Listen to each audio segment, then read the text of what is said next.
Yu Yu Hakusho, a series that will likely remain as my favorite shonen anime of all time, whilst also being a huge influence for Demigod War. And I thought it'd be fun to talk about the anime and why I love it so much. So I'm going to talk about all 4 arcs, except I'm going to divide each of them up based on like certain sections of each arc. Think of the Saint Beast arc. It's not really a full arc, but it is long enough to be its own video. So today I'm going to do 2 different arcs, just because like both of them are really short, but also because it's kind of the introductory one. But it's mostly just because these 2 arcs are super short, so yeah, let's get on with it. Warning, this video will contain a lot of spoilers. When you think of hero's death, what do you think of? Dying in battle, sacrificing themselves for the greater good, or maybe even dying of natural causes. But there's another type of deaths for heroes in anime.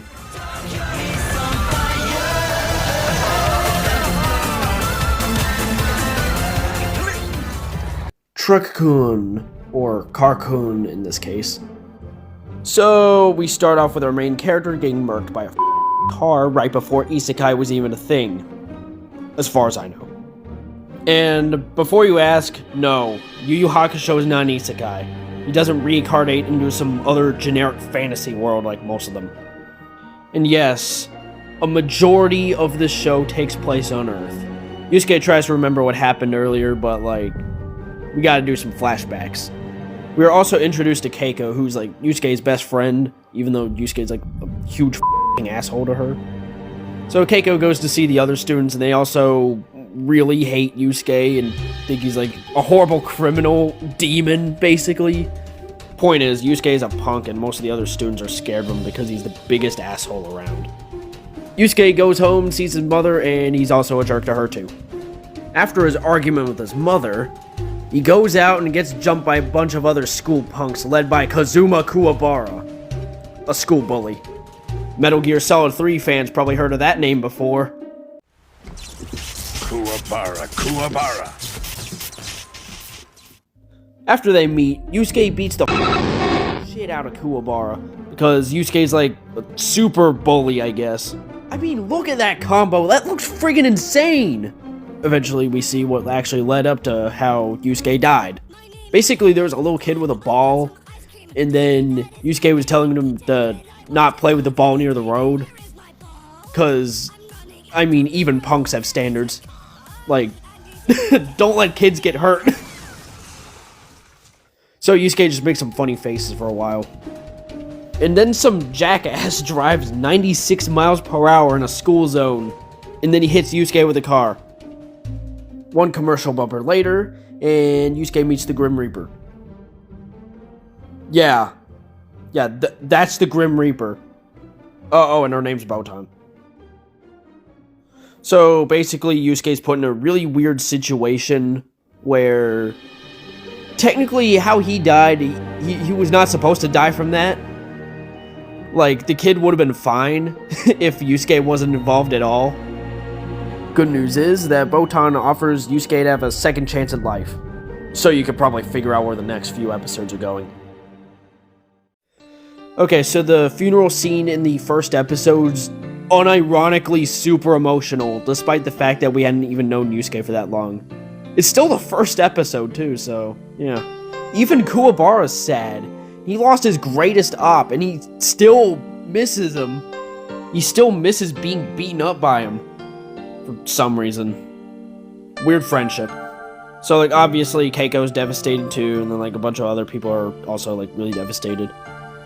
Then outside, there was an asshole teacher from an earlier scene, along with a human Raticate mocking Yusuke. Like, look at him. He looks like Raticate if he was a person.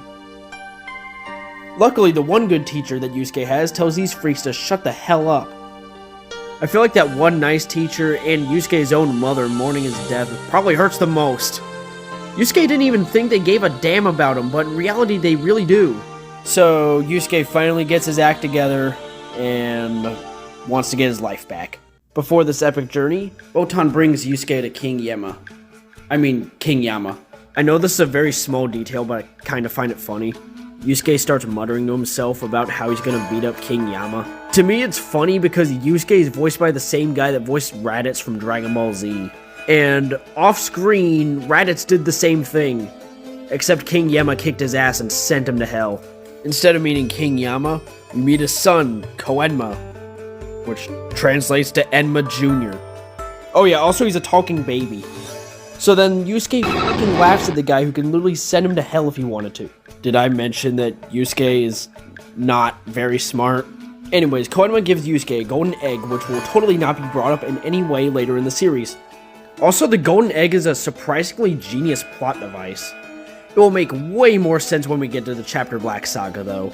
So after he takes the challenge to carry the golden egg, he goes on a journey to un-isekai himself. Also, Kuwabara kisses Yusuke in a dream. Wait, what the f? Not gonna lie, as much as I love this series, I didn't really care for the first sub-arc that much. Also, watch the series for yourself. You won't regret it. So, I'm gonna skip most of it just to get to the second sub-arc. Also, just because I'm skipping this doesn't mean it's not important to watch, because this was pretty important for a lot of character development. So, after a crap ton of stuff, Yusuke finally gets brought back to life, and I'm literally not gonna tell you how. Because Yusuke got brought back to life, he has to work for Koenma as a spirit detective.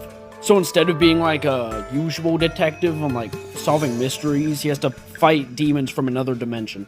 So anyways, a fortune teller tells him some shit, I don't know, I didn't pay attention. Then Yusuke sees a dude with horns. Totally not normal. So the nerd emoji guy's being a complete asshat and took Kuwabara's cat to get him to like steal some shit. But Kuwabara doesn't steal because he's a good dude and nerd guy remains being an ass. After that, Yusuke beats the crap out of this Redditor, and then it was revealed that he was actually possessed by a little tiny imp. Arc over, even though I only went over the first and last episodes of this one. So let's get to the real shit.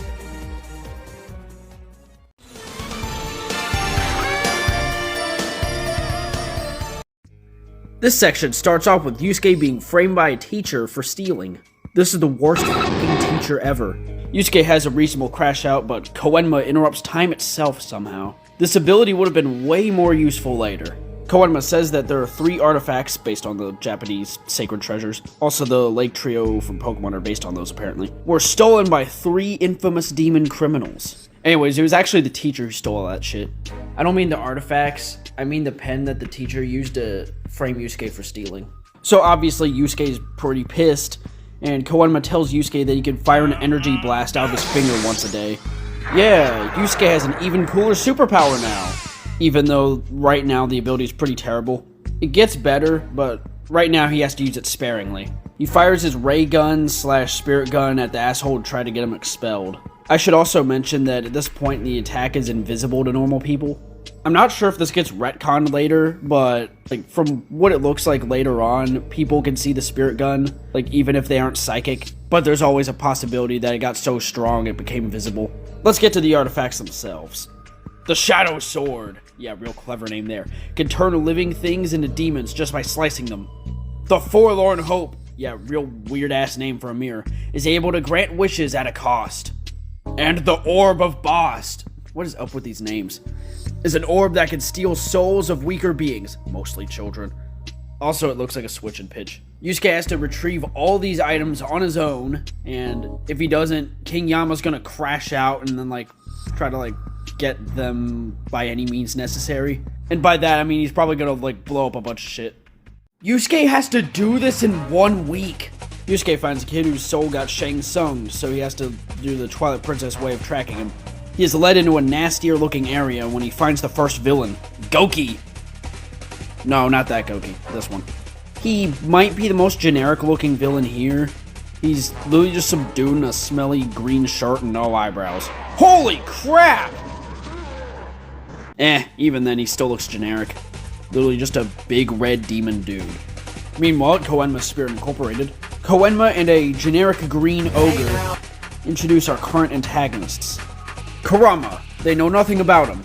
Not even considering another dude they know who also has the same name. We'll get there when we get there. Hiei, he somehow has no criminal record despite being a known cutthroat. Goki, he actually has information on him this time, but he's just kind of a generic mass murderer guy. So Yusuke has to fight 2 guys who have no information on them and a dude who loves killing people. How fun! We see the villains messing around in the forest. Hiei and Goki are really loving their new toys. Although I guess in Goki's case it's literally a toy. Then Kurama shows up just to say they quit being a villain. He probably just used them to get the Forlorn Hope. After that, Kurama and Hiei leave, while Yusuke shows up to beat the crap out of Goki. Now Goki actually transforms. And unfortunately, Yusuke can't use his spirit gun because he wasted it earlier because he was just a little pissed. Even though Koenma kind of encouraged him to attack someone, which is just a little bit. Will Yusuke defeat Goki and maybe kill him in an incredibly gruesome way? Find out next time on... Yeah, of course he does that the next episode. Next episode is called Goki and Kurama.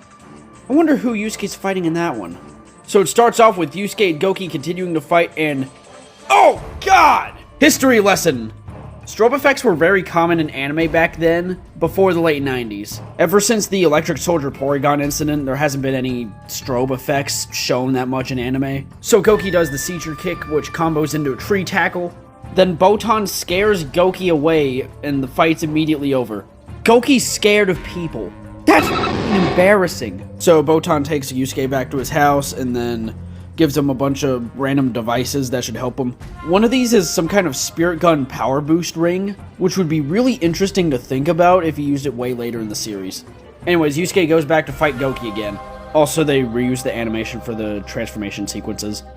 Like, I feel like this is one of the only times they do that. Also, apparently Goki's skin is durable enough to not get affected by the spirit gun. Even if the ring is boosting it, it's not gonna work.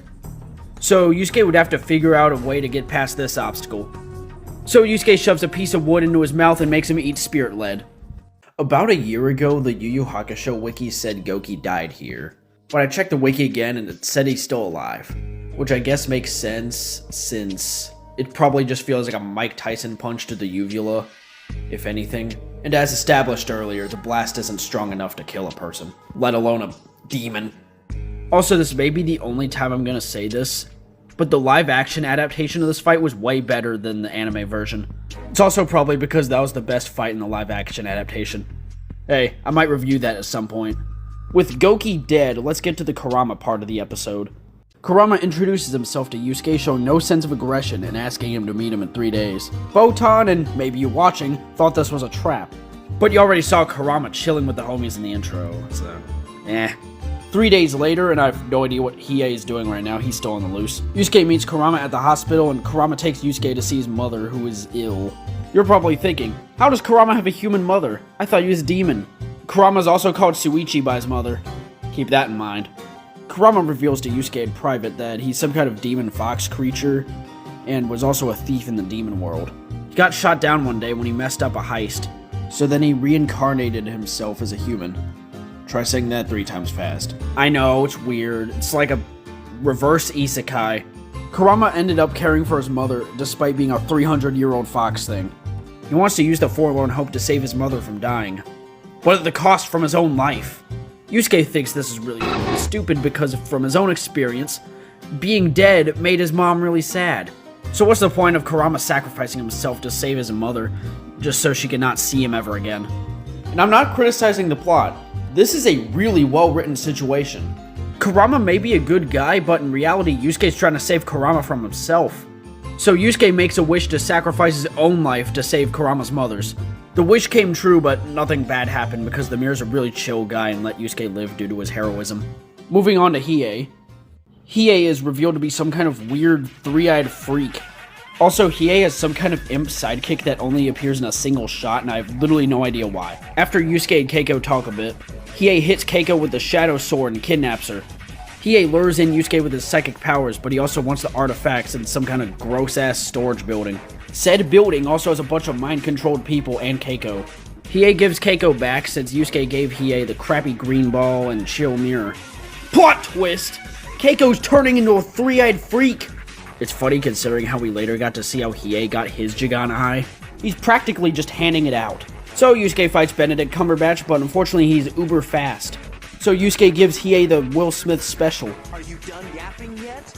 After more fighting, Hiei turns into a green-skinned version of himself with eyes all over his body. I wonder what his vision looks like. Hiei traps Yusuke with telekinesis, and also he's able to fly now. After that, Hiei picks up the Shadow Sword and tries to kill Yusuke with it, but Kurama saves the day and ends up getting stabbed himself. But he's perfectly fine somehow. And then the mad lad Kurama throws blood into Hiei's Jigan, which makes his power stop working. The fist fight after this goes hard as shit. It's animated super well. Hiei tries to finish off Yusuke, but our hero uses the spirit gun and fucking misses. But then it hits the mirror and it reflects back into Hiei, which he has no eyes on his back. After he railed me like that from behind.